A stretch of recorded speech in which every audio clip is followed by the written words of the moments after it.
29/11/68 कराते क्लास।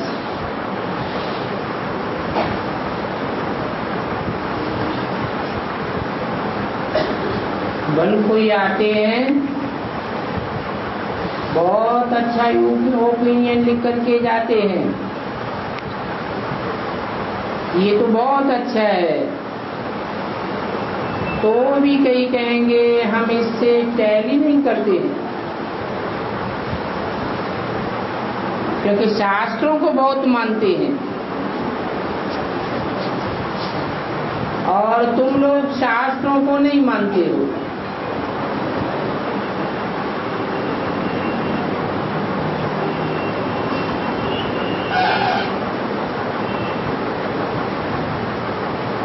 शास्त्र हैं भक्ति मार्ग के, तो एक ही बाप है जिसको नॉलेजफुल कहा जाता है। भक्ति मार्ग में सब कोई को नॉलेजफुल, जानी जाननहार नहीं कहा जा सकता, और मनुष्य तो जानी जाननहार हो ही नहीं सकता। बाप के लिए कहते हैं जानी जाननहार,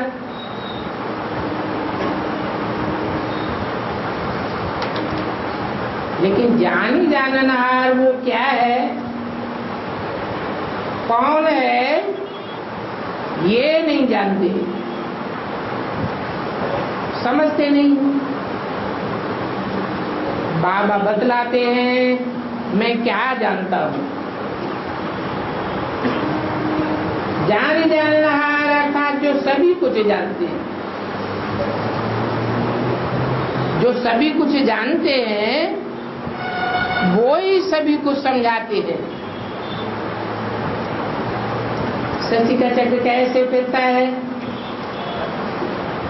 सारा ज्ञान बताते हैं।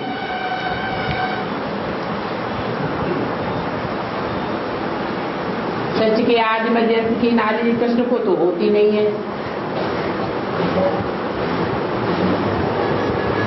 वो तो जन्म मरण के चक्र में आता है, गर्भ से जन्म लेता है,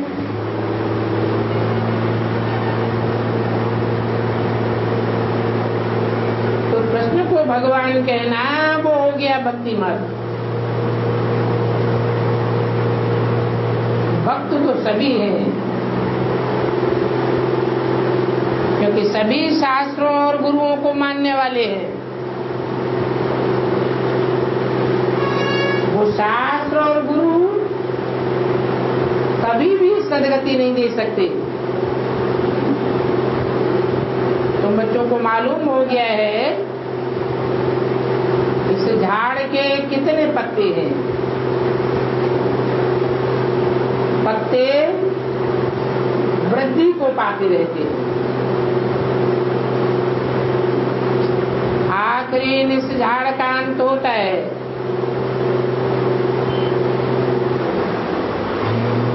जानते हो कि झाड़ कैसे जर्जरीभूत अवस्था को पाता है?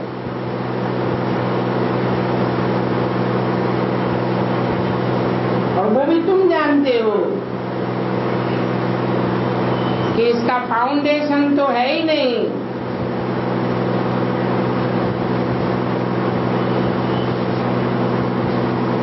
ये चक्र फिरता रहता है।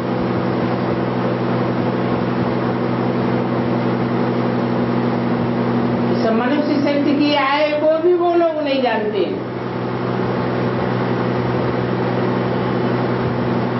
बल चौपड़ी में स्वास्थ्य का भी निकालते हैं, लिखते हैं गणेशाय नमः। हर एक चौपड़ी में निकालते हैं। अभी देखो उनकी बुद्धि में और तुम्हारी बुद्धि में कितना फर्क है। वो निकालते हैं गणेश,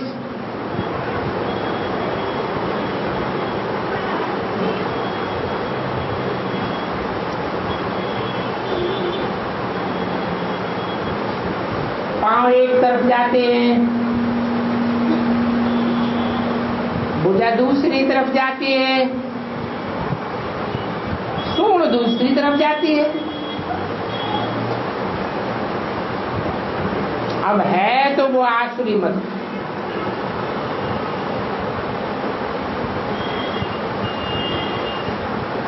तुम्हारी है ईश्वरीय। तुम समझा सकते हो कि हम श्रीमत के अनुसार राजयोग सिखाते हैं, श्रीमत से श्रेष्ठ राजाओं का राजा बनाते हैं।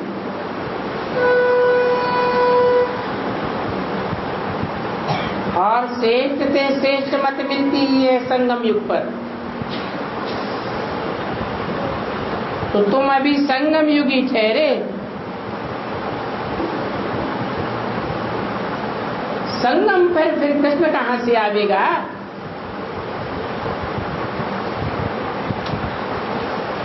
कृष्ण को दिखाते हैं 16 कला संपूर्ण।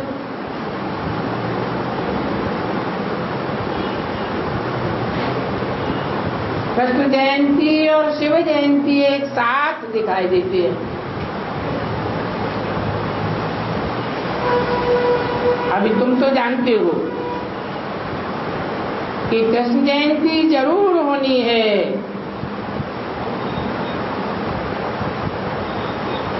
कृष्ण जयंती कहेंगे वही नारायण जयंती।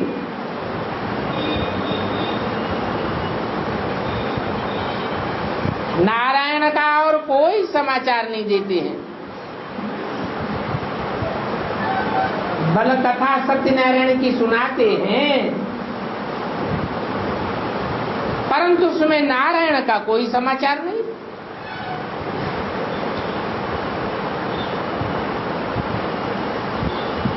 अभी बात कहते हैं मैं नई दुनिया स्थापन करने के लिए नई नॉलेज देता हूं, फिर भी ये दुनिया पुरानी तो जरूर होनी है। इस पुरानी दुनिया को नया बनाने वाला एक ही बाप ठहरा, और वो बाप की नॉलेज तुम्हारे पास है। इसको समझने के लिए आते तो बहुत हैं, और आकर के अच्छा अच्छा कह करके भी जाते हैं। तुम बच्चे समझते हो हम जो सर्विस करते हैं वो कल पहले भी ऐसे करते थे और ऐसे ही उसकी रिजल्ट निकली थी। कल्प कल्पांतर ऐसे ही रिजल्ट निकलती रहती है, और आस्ते आस्ते वृद्धि को पाते जाते हो। मेहनत तो होती है। जिसने जिसने सुना वो प्रजा तो जरूर बनती है। संस्था वृद्धि को पाती जाएगी, बहुत वृद्धि को पाए जाएंगे तो सभी की आंखें खुल जाएंगी।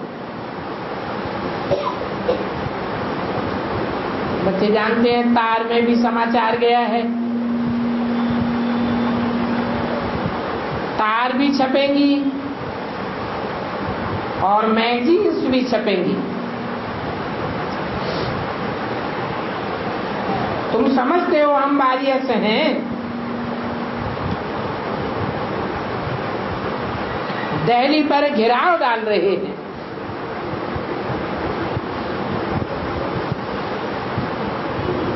क्योंकि जानते हो दिल्ली से ही विजय का आवाज निकलना है।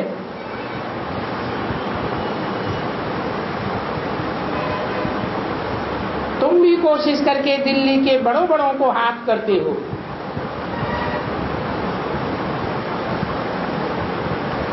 आधा कल्प विकारी रहे हैं तो उनको निर्विकारी बनाया जाता है।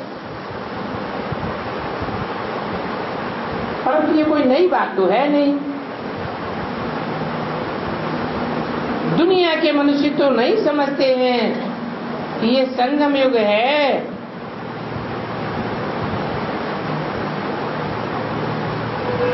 बच्चों को भी माया संगम युग बुलाई देती है। संगम युग के बाद स्वर्ग तो जरूर आवेगा, क्योंकि ये नरक और स्वर्ग का संगम है।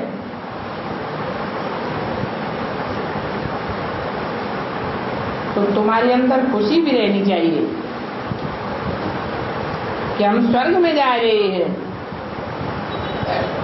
परंतु माया वो खुशी नहीं रहने देती। संगम युग याद है तो बाप भी जरूर याद आवेगा। संगम युग माना ही बाप की याद।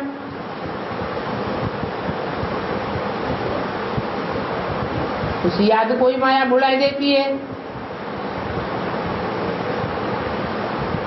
सारा दिन याद नहीं रहता। बाप के साथ साथ संगम युग भी याद नहीं रहता। बाप तो कहते हैं मुझे याद करो, उसे भी भूल जाते हैं, तो संगम युग कैसे याद पड़ेगा? संगम युग और ही नई चीज है। बाप तो फिर भी पुरानी चीज है। 63 जन्म बाप को याद करते रहे,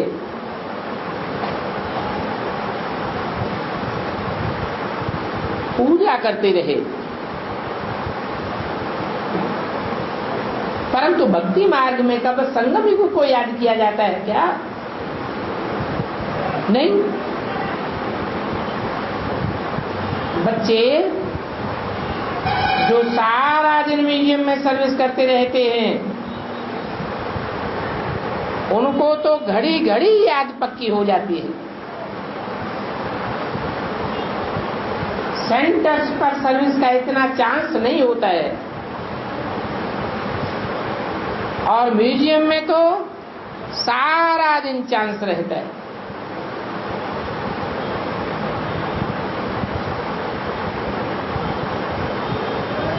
वो हमारा बाप है, सुप्रीम टीचर है, गुरु है, ये याद भी नहीं ठहर सकती।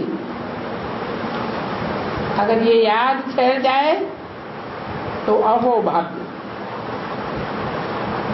बच्चों को तो विश्व की बादशाही मिलती है, उसके लिए मेहनत है ही याद की। म्यूजियम में बच्चों की सबसे ज्यादा उन्नति होती है। सर्विस करके फिर सर्विस का समाचार देते हैं, तो ऐसे बच्चों की फिर और ही ज्यादा उन्नति होती है, क्योंकि बाप तो समाचार से भी खुश हो जाते हैं। अच्छा सर्वसिउल बच्चा है, कितना अच्छा समाचार देते हैं। इनको शौक है सर्विस करने का। बाप को समाचार देते हैं, बाप भी रिस्पॉन्ड दे देती है। अच्छा अच्छा समाचार बच्चों को सुनाया जाता है। तार को भी 4-5 दिनों में करेक्ट करते आए हैं। बाप को भी मेहनत करनी पड़ती है। ऐसा अच्छी रीति समझावे जो कुछ उनकी बुद्धि में बैठे। वो तो विश्व में शांति के लिए कितनी कॉन्फ्रेंस आदि करते रहते हैं। अब उन सबको तो पता ही नहीं है कि शांति चीज क्या होती है। बाप तो बतलाते हैं कैसे नई दुनिया में एक राज्य स्थापन होता है। ये बात अच्छी रीति समझानी है। बहुत बहुत हड्डी रुचि से सर्विस करनी होती है।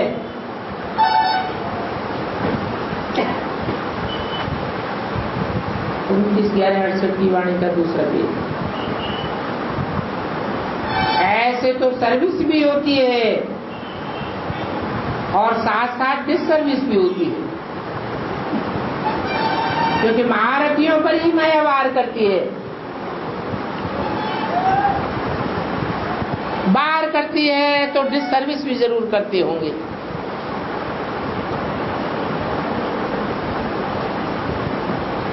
सर्विस से जाती भी कहीं कहीं डिससर्विस कर देती है,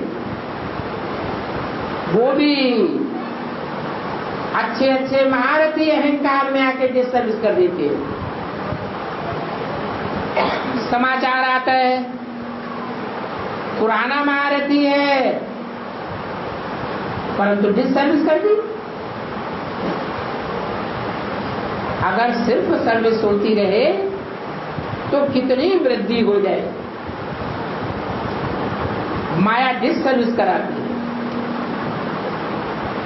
इसलिए स्थापना में टाइम लगता है। गायन भी है, बेहद का बाप बेहद का वर्षा देंगे। अच्छी अच्छी ब्राह्मणी भी बड़ी डिससर्विस करती है। फिर उस डिससर्विस को सर्विस में लाने में बड़ी तकलीफ होती है। अभी तुम बच्चों को तो निश्चय है कि स्थापना तो जरूर होनी है। सर्वशक्तिवान बाप आए हैं नई दुनिया की स्थापना करने के लिए,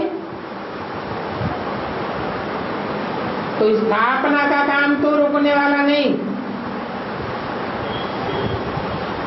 जो मनुष्य है वो ही इन बातों को समझ सकते हैं। मनन चिंतन मंथन करने के द्वारा समझ सकते हैं।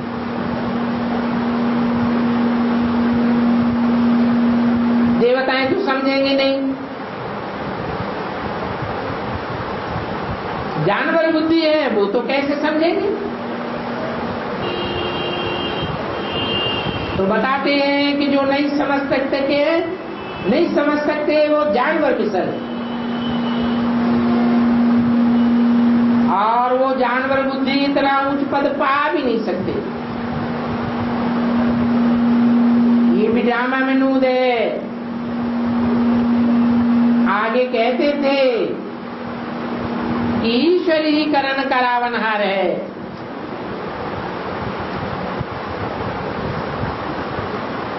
और ईश्वर ही सुख दुख देते हैं। बाप कहते हैं मैं कोई सुख और दुख थोड़ा ही देता हूं।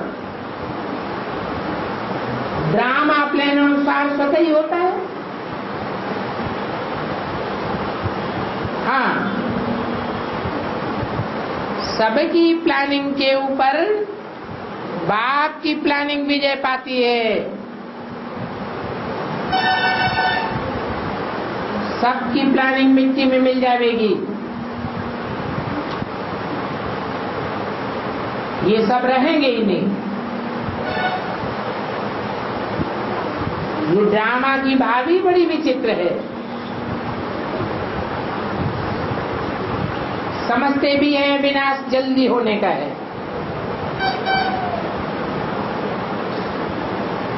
क्योंकि वाम साध कराने में बहुत खर्चा हो रहा है। इसलिए कोई कोई बनाते बनाते बंद भी कर देते हैं, परंतु फिर भी विनाश तो होना ही है। ये दुनिया का सबसे बड़ा समाचार है। क्या कि विनाश तो होना ही है। कोई डिससर्विस भी कर देते हैं, कहेंगे ड्रामा अनुसार डिससर्विस करते हैं। जरूर कुछ देरी है। कितने बच्चों को ड्रामा अनुसार माया इस ज्ञान में ठहरने नहीं देती है। नहीं तो सर्विस की बातें सुनकर के ही बहुत खुश होना चाहिए। फिर सर्विस सुनने से कितना ख्याल आता है। ये लड़ाई का मैदान है। माया के साथ बॉक्सिंग होती रहती है, लाखों रुपया खर्च होता है। अब यहाँ तो खर्चे आदि की बात ही नहीं है। यहाँ तो सारा काम बुद्धि से लेना होता है। बाप आत्माओं को भी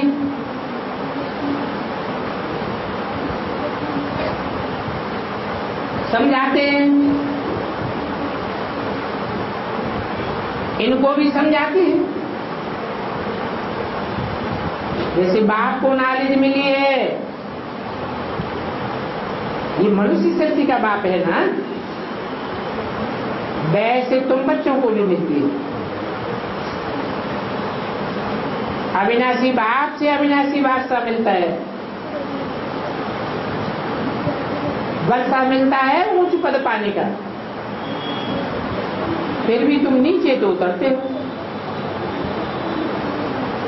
सुख मिलता है तब उनको याद किया जाता है,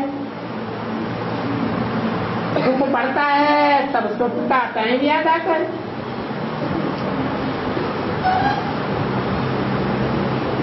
फिर भी ये तो जानते हो नीचे तो उतरना पड़ता है। बात कितना सहज समझाते, और अनेक अनगिनत बार समझाया होगा। तो फिर बच्चों को इतना याद भी रहना चाहिए। विचार होता रहता है, ये आबू एक दिन बहुत जोर से भर जाएगा।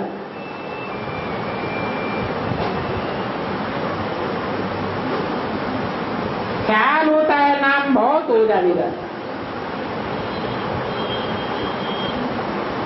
ये आबू दुनिया में सबसे बड़ा तीर्थ हो जाएगा।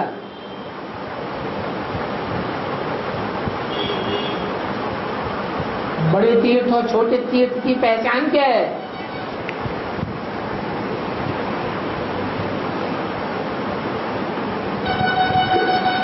छोटे तीर्थ में थोड़े लोगों का जाना आना होता है, और बड़े तीर्थ में ज्यादा लोगों का जाना आना होता है। अभी दुनिया के हिसाब से बड़े से बड़ा तीर्थ कौन सा है? नदी सागर। कौन सा? जोर से बोलो।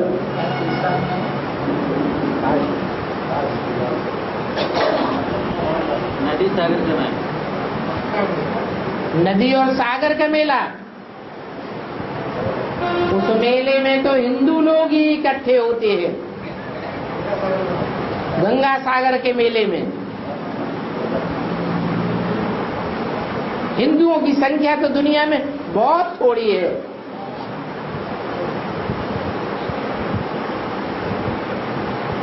तो दुनिया में ऐसा स्थान कौन सा है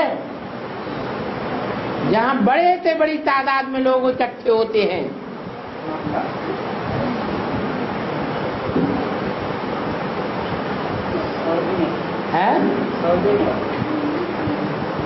मुसलमानों का काबा।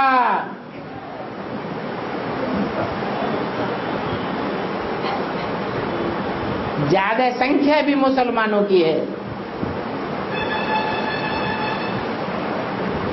लेकिन एक टाइम ऐसा आएगा कि दुनिया के हिंदू हो, मुसलमान हो, सिख हो, ईसाई हो, सभी धर्मों के लोगों की आंख कहाँ डूबेगी? आबू में डूबेगी।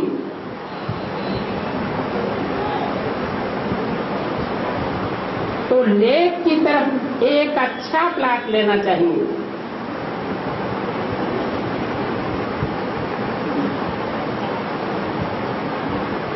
जैसे हरिद्वार में ढेर जाकर के बैठते हैं,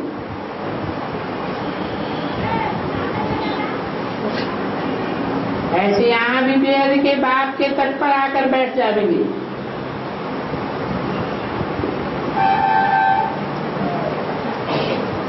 ये सबसे बड़ा तीर्थ हो जाएगा और तुम बहुत अच्छा बना देंगे। घड़ी घड़ी आकर के लोग सुनेंगे और समझेंगे।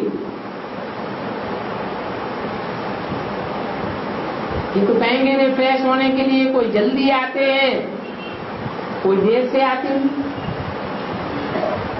आगे चल करके बहुत जल्दी जल्दी आवेंगे।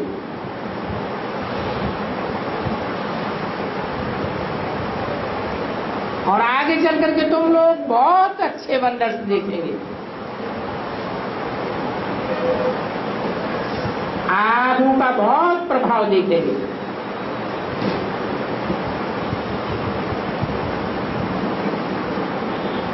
बाकी तुम बच्चों को दैवी गुण भी धारण करने हैं। आरपन बन करके लड़ना झगड़ना नहीं है। माया इतनी जबरदस्त है जो अच्छे अच्छे फर्स्ट क्लास बच्चों को भी आपस में लड़ाई कराई देती है। देह अभिमान में आकर के लड़ना झगड़ना सिखलाई देती है। तो फिर आपस में ही लून पानी हो पड़ते हैं। महारथी बच्चों की तो अच्छी रीति माया ख्याल काल उतारती है।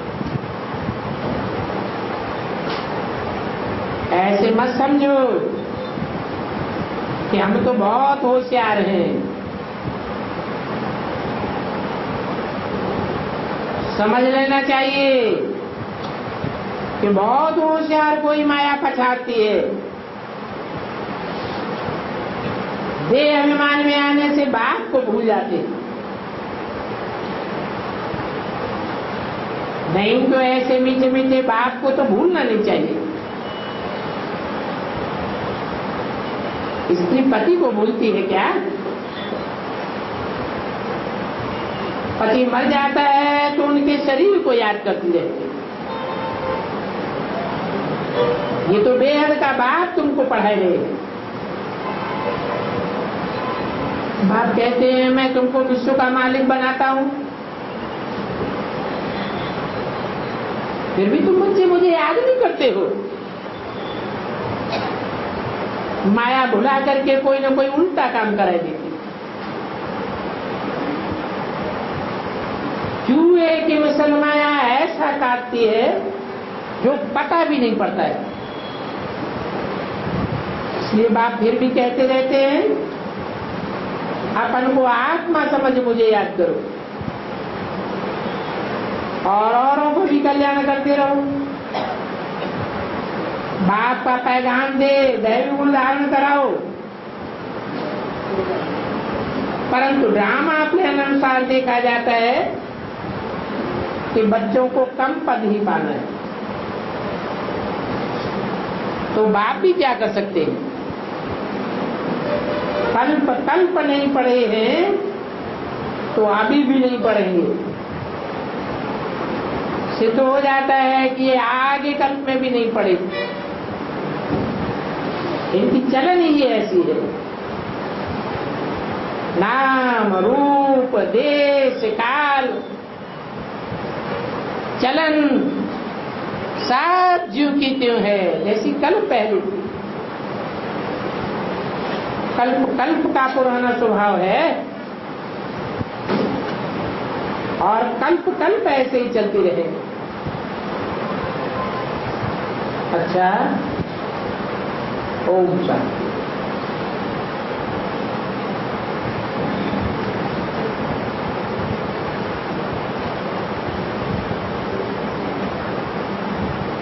अगला छोटा सा रात्रि क्लास है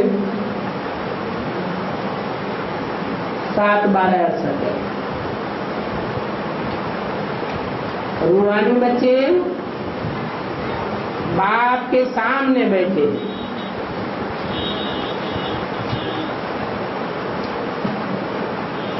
है तो भल जिस्म के साथ, परंतु जानते हैं हम बाप के सामने बैठे हैं। क्या मतलब?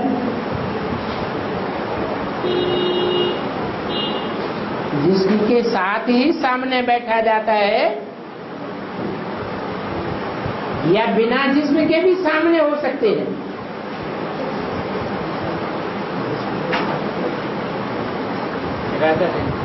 है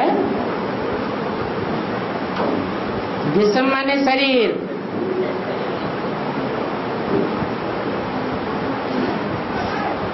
भूत प्रेतों को शरीर तो नहीं देखने में आता है,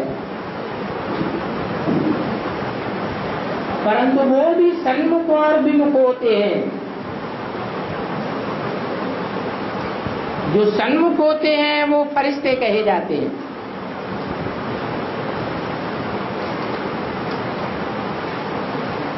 आत्मिक स्थिति है तो जरूर सन्मुख है,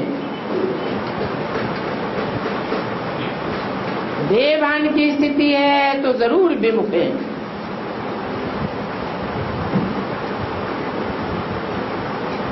नहीं तो बुद्धि में आना चाहिए ये हमारा बेहद का बाप है। हर 5-4 वर्ष के बाद बाबा आकर के पावन बना करके पावन विश्व का मालिक बनाते। बच्चे समझेंगे अब हमारा 84 जन्म पूरा हुआ, अभी हम घर जाएंगे। और तुम बच्चे भी पार्ट बजाते बजाते अब थक गए हो, अभी फिर बाबा आया हुआ है ले जाने के लिए। जानते हो वाया शांति धाम सुख धाम ले जाएंगे।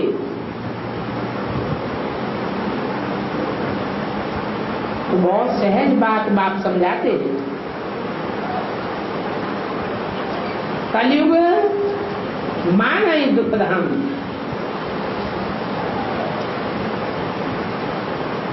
और सतयुग माना ही सुख धाम।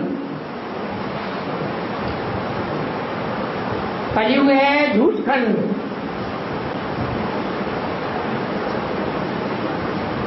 झूठ खंड में दुखी होगा। सतयुग है सचखंड, सच्चाई होगी तो सुख जरूर होगा।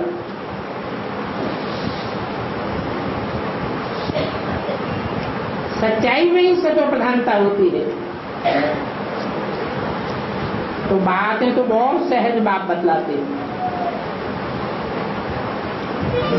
अभी बाप आए हैं सुख धाम ले जाने के लिए, और ये भी जानते हैं पवित्र बन करके ही जाएंगे। सुख धाम और शांति धाम में अपवित्र आत्मा तो कोई होगी ही नहीं। बच्चे भी रूहानी है, बाप भी रूहानी है, और ये ज्ञान ही स्पिरिचुअल रूहानी है। बोलो, हमारा फिजिकल फादर नहीं है, हम स्पिरिचुअल बाप के बच्चे हैं। हमारा स्पिरिचुअल फादर है, और ये स्पिरिचुअल चिल्ड्रंस का फादर इस सृष्टि पर एक बार आते हैं, बार बार नहीं आते, जैसा शास्त्रों में लिखा हुआ है।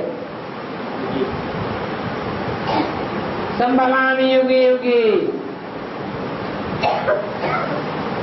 हर युग में थोड़े ही आते हैं। ये संगम युग है, यही कल्याणकारी युग है, जहां कलयुग बदल करके दुखधाम बदल करके सुखधाम बनता है। ये पुरुषोत्तम युग है। पुरुषों को उत्तम से उत्तम पाठधारी बनाने वाला युग है। तुम बच्चे 84 जन्म में जो पाठ बजाते हो, जो 84 शरीर धारण किए हैं, उनमें सबसे उत्तम पाठ तुम यहां बजाते हो।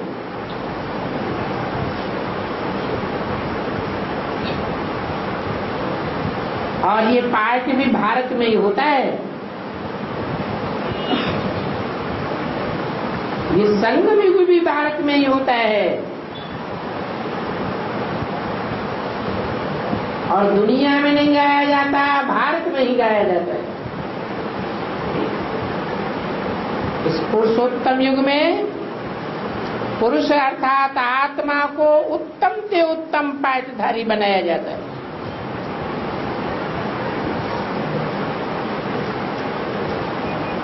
अभी तो हम सब हैं कनिष्ठ, नीच पाठ कहेंगे, कहते हैं ना, उत्तम, मध्यम और कनिष्ठ। उत्तम है सतयुग, मध्यम है द्वापर और कनिष्ठ युग है कलयुग। उत्तम के उत्तम पाठ भी तुम यहाँ संगम पर बजाते हो।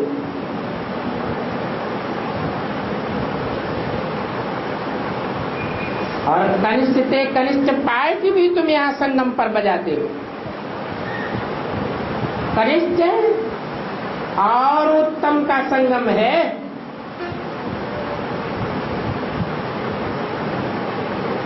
इसलिए बाप कहते हैं, अच्छे से अच्छे देखना हो तो यहाँ देखो,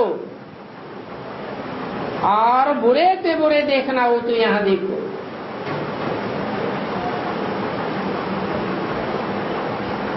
अभी तुम्हारी बुद्धि में तो बैठा है कि हम पुरुषोत्तम बनने वाले हैं, कनिष्ठ ही फिर उत्तम बनेंगे। नर से नारायण बनेंगे, नारी से लक्ष्मी बनेंगे, दोनों ही उत्तम बनते हैं। फिर गिरते हैं तो दोनों ही गिरते हैं। तो बाप नई नई बातें सुनाते रहते हैं।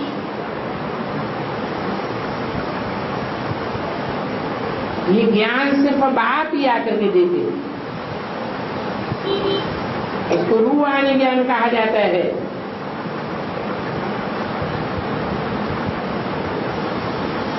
ज्ञान का सागर एक ही बाप है।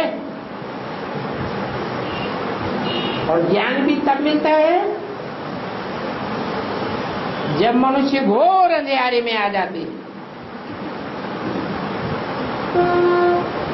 कितनी सहज बातें हैं। ब्राह्मणियों का काम है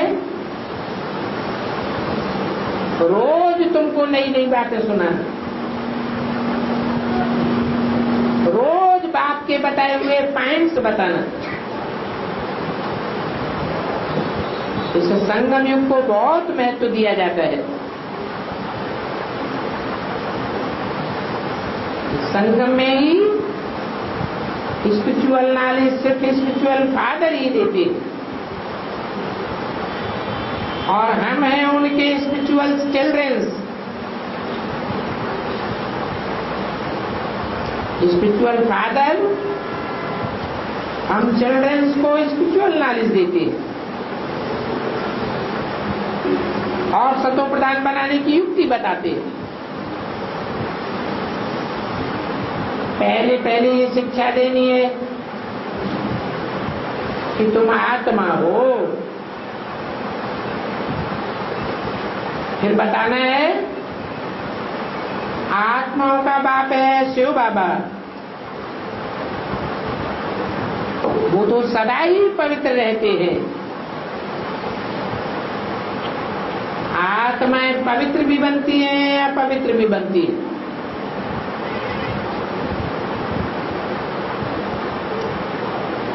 सतो प्रधान सतो रजो तमो में आती हैं। कहेंगे golden age, silver age, copper age, iron age. इस दुनिया को ही इन 4 अवस्थाओं से पसार होना होता है। तो दुनिया की हर चीज 4 अवस्थाओं से पसार होती है। जैसा सोना होता है वैसा जेवर बनता है। हाथ डालने से ही ऐसी चीज बन जाती है। कहेंगे माया की प्रवेशता हो जाती है। फिर लास्ट में बाप आते हैं पुरुषोत्तम संगम पर। इसको कुंभ का मेला कहा जाता है। कुंभ कलश को कहते हैं। ये ज्ञान का कलश है ना। अभी तुम बच्चों को सभी मालूम हुआ है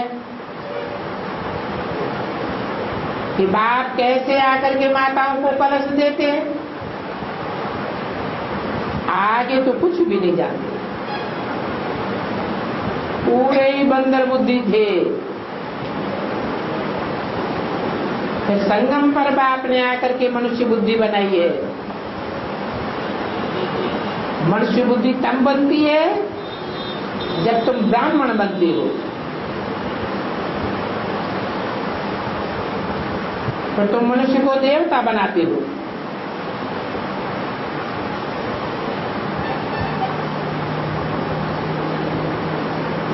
तुम पढ़ करके देवता बनते हो। समझाने कितनी सहज, और ये बात पक्की पक्की समझानी है कि स्पिरिचुअल नॉलेज स्पिरिचुअल फादर में ही हो सकती है। सत्य के आदि मध्य अंत को वो ही जानते हैं। क्यों जानते हैं? जन्म चक्र में नहीं आते हैं। क्योंकि वो जन्म मरण के चक्र में नहीं आते हैं। और आत्माएं तो सब जन्म मरण के चक्र में आती है। तो पूर्व जन्म का भूल जाते हैं। अभी तुम ये बातें पढ़ करके देवता बनते हो।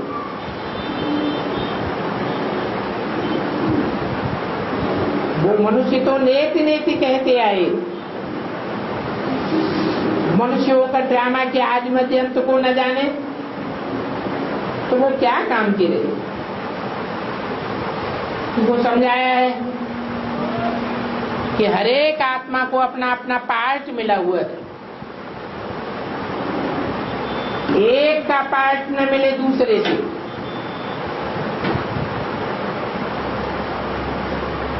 हर जन्म में हरेक का पार्ट अलग अलग, हरेक के फीचर्स अलग अलग।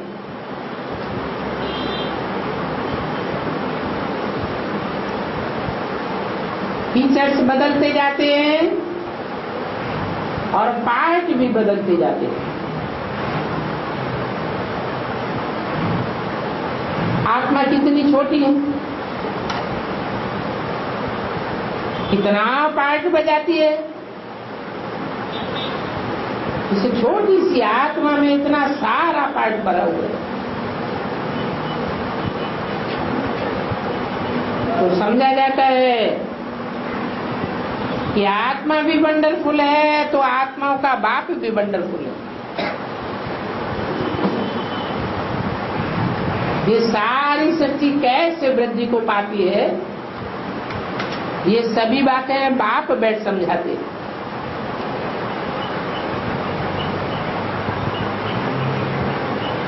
जो अंदर बाहर साफ दिल बच्चे होंगे उनके ज्ञान का तीर बहुत अच्छा लगेगा। परंतु सभी तो ऐसे नहीं होते। बाबा कभी नहीं कहेंगे कि उनका अंदर बाहर साफ दिल है, परंतु बाबा किसी के सामने नहीं कहेंगे। जानते हैं कि तमो प्रधान बच्चे हैं तो डिसर्विस कर देंगे और ही बिगड़ जाएंगे। तो बाप को तो बहुत बहुत प्यार करना होता है।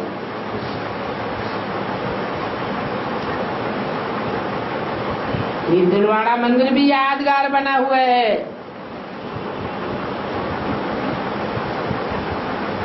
एक एक बच्चे की दिल लेने वाला बाप है। और साथ में ये भी बैठा हुआ है। तो ये बाप और ये दादा दोनों इकट्ठे होकर के दिल लेते हैं।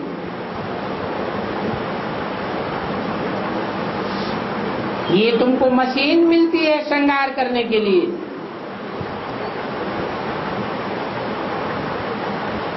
वो सरस्वती थी,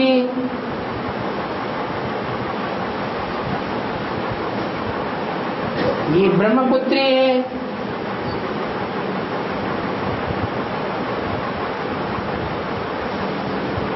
कौन थी सरस्वती?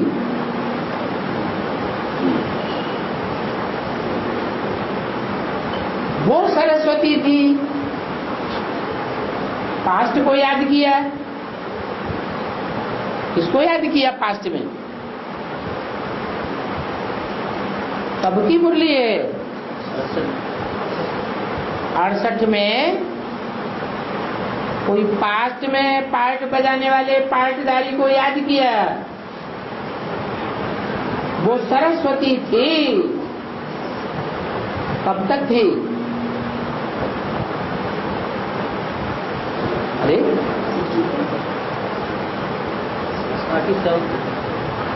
30? हाँ, 65 में शरीर छोड़ा ओम राजे सरस्वती ने। तो याद किया वो सरस्वती थी, ये ब्रह्मपुत्री है।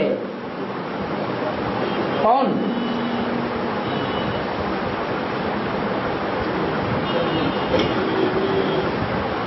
अरे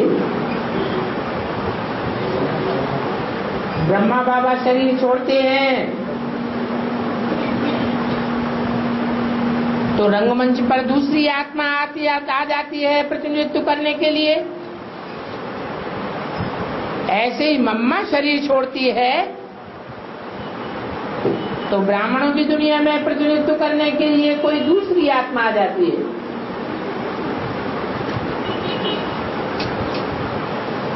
इसकी ओर इशारा किया।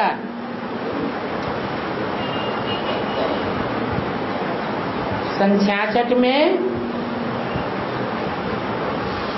गुजरात का पहला पालड़ी सेंटर स्थापन हुआ था।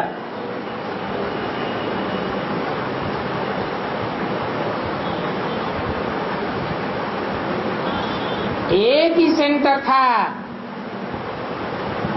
जो ब्रह्मा बाबा ने यति की धन संपत्ति लगा करके खुलवाया।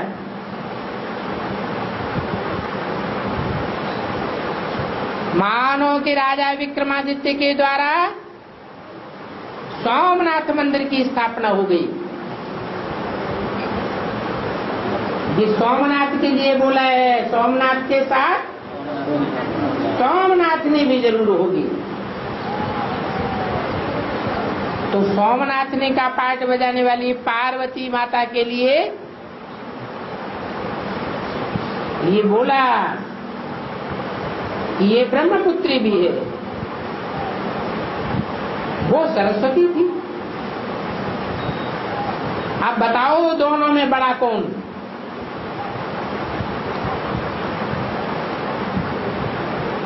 है? सरस्वती नदी बड़ी या ब्रह्मपुत्री बड़ी नदी? सरस्वती तो इलाहाबाद में ही लोप हो जाती है और वैसे भी देखने में नहीं आती। मध्य में आती है, मध्य में ही चली जाती है।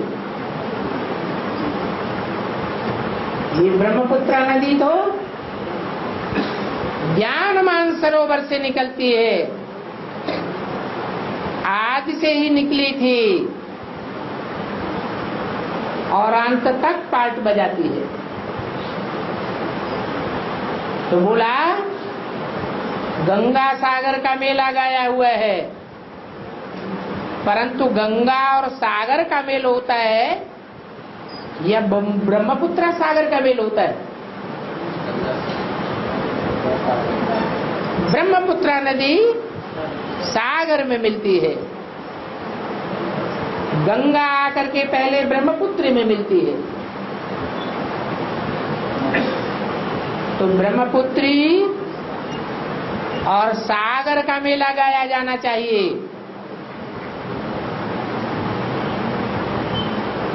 परंतु ज्ञान गंगाओं का गायन है।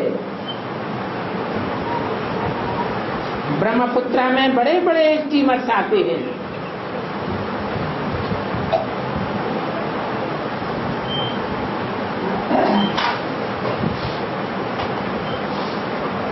सबसे बड़े स्टीमर का नाम क्या बताया?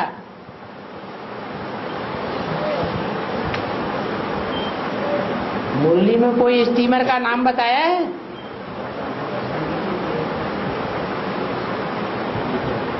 चंद्रकांत, वेदांत,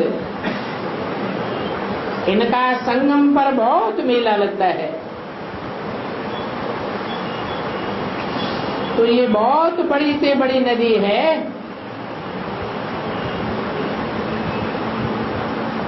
ये है सर्व की सदगति करने वाले शिव बाबा का स्थान।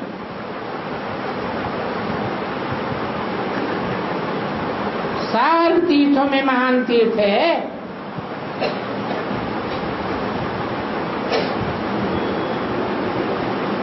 थोड़े ही समय में आबू का बहुत नाम हो जाएगा।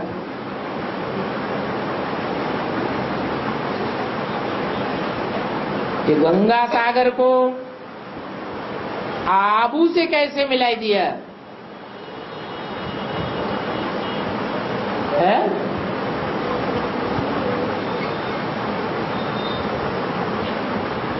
सागर में जब ये नदियां जाकर गिरती हैं तो ढेर सारा कचरा इकट्ठा होकर इन नदियों में जाता है। उस कचड़े को ही बू कहा गया है, जो सागर से जाकर मेल खाता है। वो है हद का कचरा। ये है बेहद आत्माओं की बात, जो ऊंच से ऊंच पार्ट बजाती हैं और नीच से नीच पार्ट भी बजाती हैं।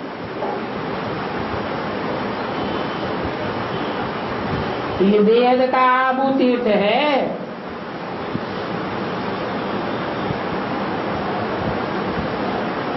सभी धर्मों का तीर्थ है, ऐसे नहीं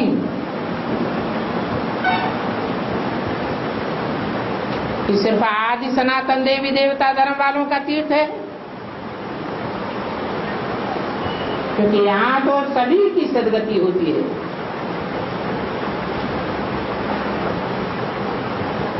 अखबारों आज में आबाद हो जाएगा। अभी तो आबू का इतना नाम नहीं है।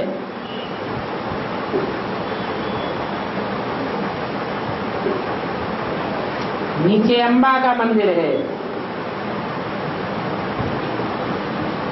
वहां देखो कितने जाते हैं। यहाँ तो फिर मम्मा और बाबा दोनों हैं।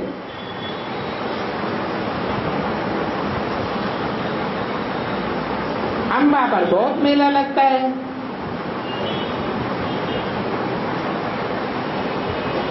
लक्ष्मी पर मेले नहीं लगते हैं।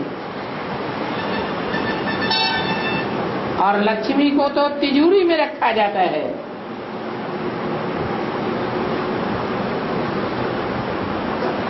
समझते हैं इनको तिजोरी में रखेंगे तो धन बहुत वृद्धि को पावेगा। सेफ्टी में रखा जाता है।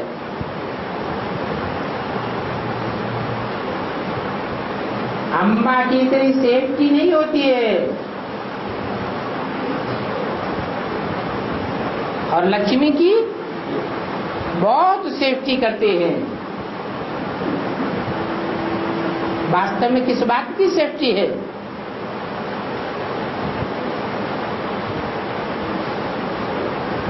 विदेशों में कन्याओं माताओं की इतनी सेफ्टी नहीं करते हैं और भारत में कन्याओं माताओं की बहुत सेफ्टी करते हैं। वास्तव में ये पवित्रता की सेफ्टी की बात है।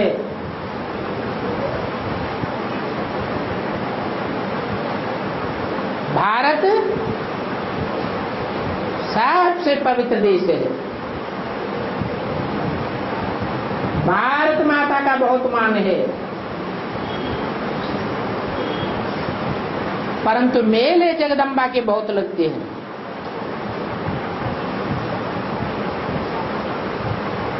भारत छोटा देश है और जगत है, जगत तो बहुत विशाल है। सब धर्म वाले मिलकर के जिस स्थान पर इकट्ठे होते हैं संसार में, उसे जगत कहा जाता है। वो है जगदम्बा और वो है भारत माता।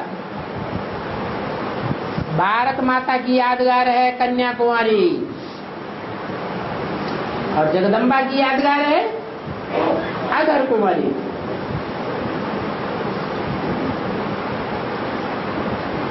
दीपमाला पर सफाई आज से मंदिर में जावेंगे।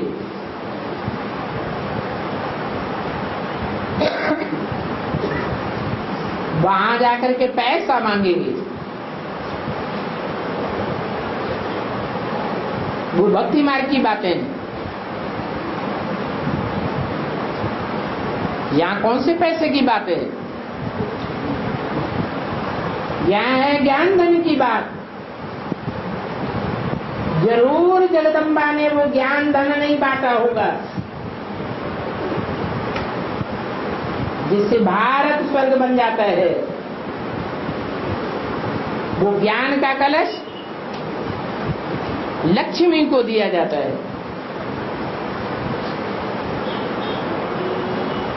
ज्ञान की खुद धारणा करेंगे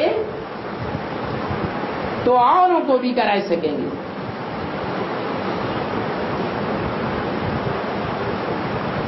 अभी बाप के पास आकर के बच्चे तृप्त हुए। आत्मा 21 जन्म के लिए तृप्त हो जाती है। सतयुग में तुम जन्म बाई जन्म आत्मा बनकर के रहते हो। त्रेता में भी अपन को आत्मा समझते हो, तो आधा कल्प तुम आत्माभिमानी रहते हो और आधा कल्प देह भान में आते हो। ये सुख और दुख का खेल है। आधा समय सुख और आधा समय दुख। ओम शांति।